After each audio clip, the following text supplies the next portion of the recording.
Staff and the public watching in. Welcome to this meeting of the Audit and Risk Committee. Call for apologies, we have none, everyone is here.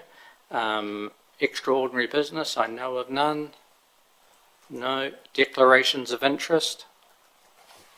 No. Confirmation of the minutes of our meeting from the 12th of the 6th, 24. Page 3 and 4. Someone like to move?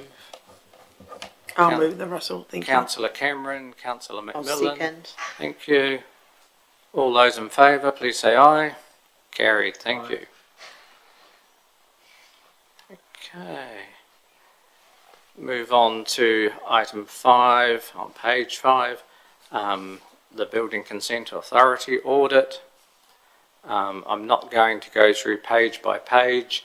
If anyone has questions, you've all had the report there to read.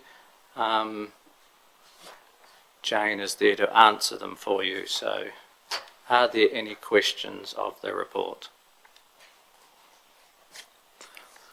Councillor Cameron. Thank you. Throughout the report, we can see the non-compliance issues highlighted.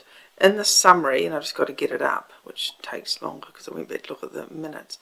In the assessment summary, it talks about this time we had the review, and in the previous time we had the review, there were certain delays, I think. That explained a shortage of So it was not meeting statutory. What page are you on, I beg your please? pardon. Page 13 in the summary, just in the assessment summary. Not meeting statutory requirements for building consents within 10 to 20 working days. Obviously there was a conversation around that, and because there was a conversation, they were deemed those non-compliances to be deemed as cleared. Are they being met now? They are largely being met now. I think we're on about 97% compliance with the time frame. Okay, and that's consistently since we had this, or consistently over the last 12 months? Or We've led up to it okay. Because we were still clearing the backlog from when we got that big pile of consents. Thanks, Jane. Just on that point, you're now up to 97%, Jane. How did you achieve that? Have you got more staff, or what has enabled that to happen? It was a gradual thing, but the numbers eventually slowed down, and we were able to use that period to try and clear the backlog and then stay on top of it.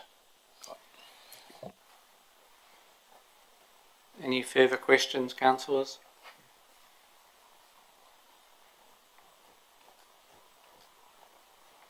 If not, there's a recommendation there.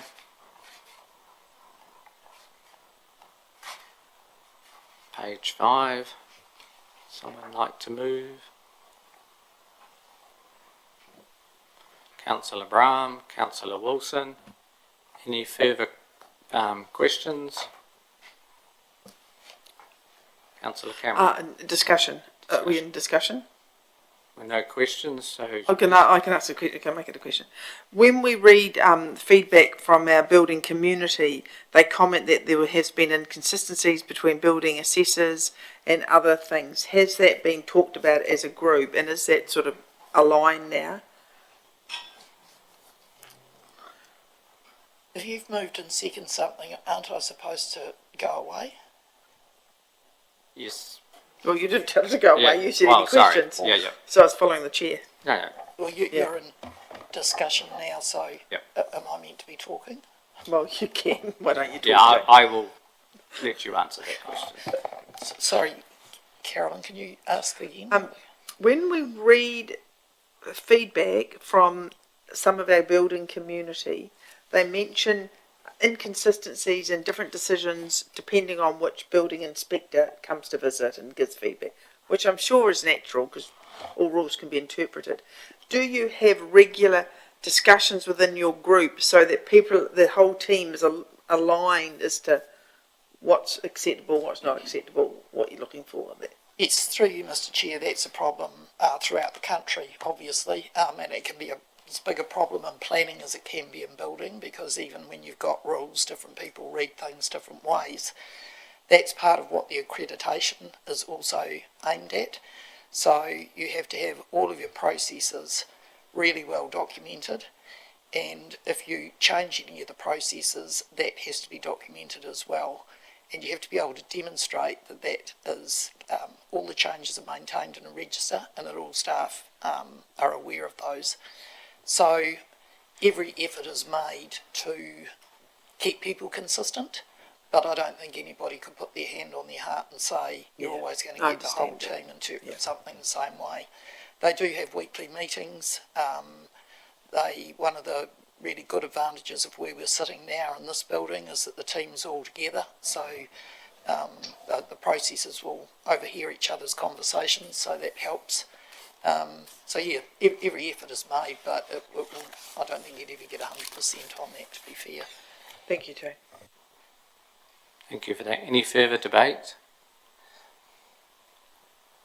Okay, so we have the recommendation to Council that the Audit and Risk Committee recommends to Council that the Building Consent Authority audit report be received. I'll put that. All those in favour, please say aye. Aye. Against? Carried. Thank you. So we don't have the EA networks. We're going to get that at the next meeting. So I think that is... There's nothing else in there, is there? Councillor Cameron. I'm just repeating what you said. We don't have the EA networks cost and loss or whatever statement. Can we have some sort of confirmation that it's tracking? We saw the figures this morning in the activities report, so our attendances are above KPI, but what about the dollars? Do we have some sort of feedback for that? The reason about getting them consistently is that you can intervene if they're out of wacko, you know. Yeah. Through the chair, I do not have that with me. And I can't say hand on heart that I could answer that successfully. I guess given that by the time the reason finance are working through that at the moment is we're now moving into what we call the end of the year, and so the numbers are a lot more in depth of what we're doing. Mm-hmm. So I guess the reality is, even if I gave you the May report now, which we can circulate, I believe, there won't be anything we can do to fix the June numbers because June is done and dusted. Yeah, absolutely. You mean we can't implement any changes to make a meaningful difference? Yeah, I understand that, absolutely. But if we've got to go, Audit and Risk have to receive the report and comment on it, and then it goes to Council. If we were asked at Council as a committee by a fellow councillor, not on the committee, what is your view of that? We have not got any oversight into that. Sarah, did you have a comment?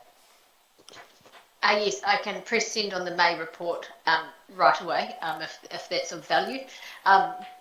And I can tell you the net result dash budget balance for EA Network Centre as of May, because I can just open that report. And we were meant to make a loss of 538,000, and as of May, we've lost 33 or 34,000. So, yeah, tracking pretty good from that perspective. Thank you. Would you like me to press send? Yes, yeah, then it give us a lot of time to go through it. So when we get the June one, that'll be the end of the financial year, won't it? And we'll be able to do a sort of reasonably good analysis of where we were at for the full year. Correct. Yeah, thank you. Okay, anyone else have any questions of Sarah on the EA networks? If not, I will call the open part of this meeting to close, and would someone like to move, please, that we go into committee? Councillor Cameron, Councillor Wilson, all those in favour? Carried. Thank you.